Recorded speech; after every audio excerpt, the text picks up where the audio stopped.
Bapak-Ibu sekalian, di periode 11 sampai 25 Januari, dan ini bisa diperpanjang, pertama adalah tempat kerja.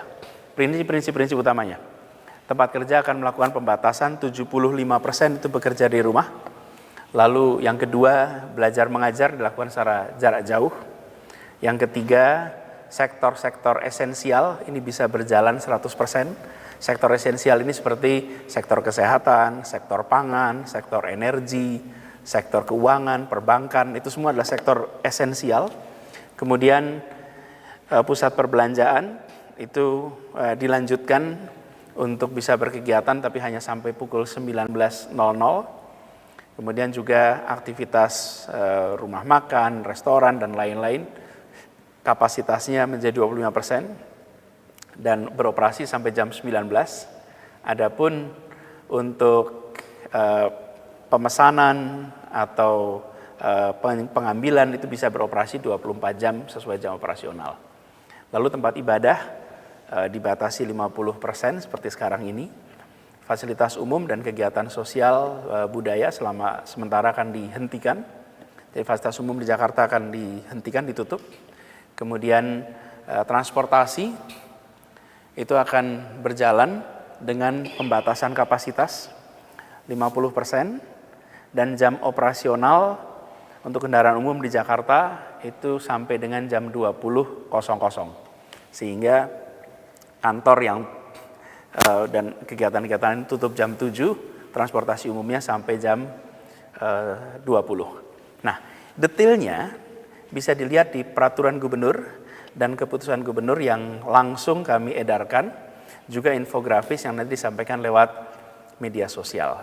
Jadi Bapak-Ibu sekalian yang saya hormati, sebagai penutup, izinkan saya dan Pak Wagub menggarisbawahi dalam kesempatan ini beberapa kesimpulan.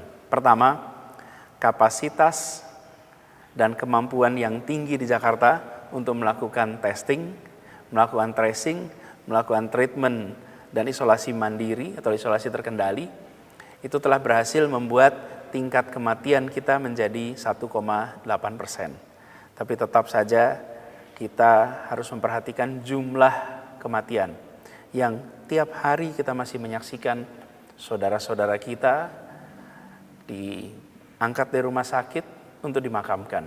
Mari kita sama-sama serius melakukan pengetatan, mengurangi kegiatan untuk menyelamatkan itu. Ini kesimpulan pertama, bahwa alhamdulillah kapasitas kita cukup tinggi. Kemudian yang kedua, peningkatan dan penurunan kasus aktif itu terjadi lintas wilayah. Jadi tidak bisa dikerjakan 1-2 wilayah saja, tapi harus bersama-sama. Itu sebabnya kita mendukung sekali keputusan dari pemerintah untuk melakukannya secara terintegrasi Jabodetabek dan juga ke berbagai kota yang punya interaksi penduduk tinggi bersama dengan Jakarta. Yang ketiga, saya ingin tunjukkan di sini bahwa Jakarta itu pernah mengalami first wave dan second wave. Apa yang terjadi di Jakarta ini? Di bulan September ketika kita melakukan pengetatan, yang sebelumnya kurvanya naik, ketika pengetatan dia mendatar, bahkan kemudian menurun. Dan penurunannya itu sampai 50%. Dari angka 13.000 menurun hingga 6.000 kasus aktif di Jakarta. Kita sesungguhnya harus menuntaskan sampai serendah mungkin.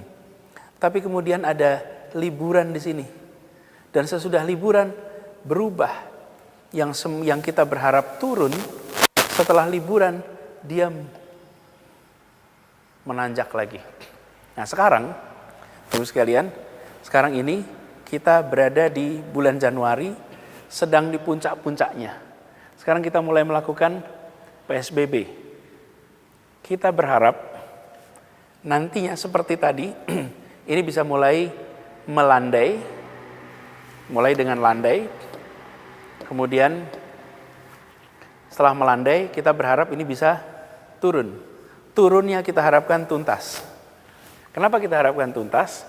Pada saat ini kita tidak menyaksikan ada liburan panjang, kita tidak ada aktivitas-aktivitas yang memungkinkan mobilitas terlalu tinggi.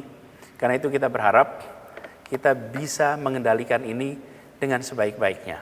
Jadi kondisi itu hanya bisa terjadi, satu, dengan masyarakat melakukan kegiatan di rumah, mengurangi bepergian, berada dalam aktivitas yang terbatas, interaksinya dikurangi, lalu pemerintah menetapkan kegiatan peningkatan testing, tracing, treatment, dan isolasi terkendali, sehingga kita bisa sama-sama mengendalikan kasus aktif.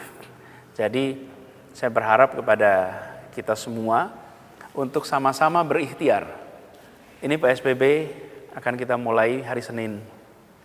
Kita berkeinginan jangan nanti harus berulang seperti sebelumnya. Baru sampai separuh, belum tuntas, sudah kembali naik lagi. Kita inginnya turun terus serendah-rendahnya. Dan kita lakukan selama 2 pekan ke depan. Kalau ini berhasil, maka kita tidak harus memperpanjang. Tapi bila tidak, kita terpaksa harus memperpanjang supaya benar-benar tuntas. Jadi Bapak Ibu sekalian yang saya hormati, kita menginginkan agar ini bisa tuntas. Dan Januari ini kita lakukan bersama-sama. Jadi harapannya proses yang pernah kita kerjakan di bulan September, pada waktu itu ada interupsi karena ada liburan, kali ini tidak ada. Mari kita bekerja bersama untuk bisa kita mengosongkan rumah sakit di Jakarta dari kasus positif COVID, dan kita semua berharap para tenaga medis yang menjadi pertahanan terakhir kita terkurangi bebannya.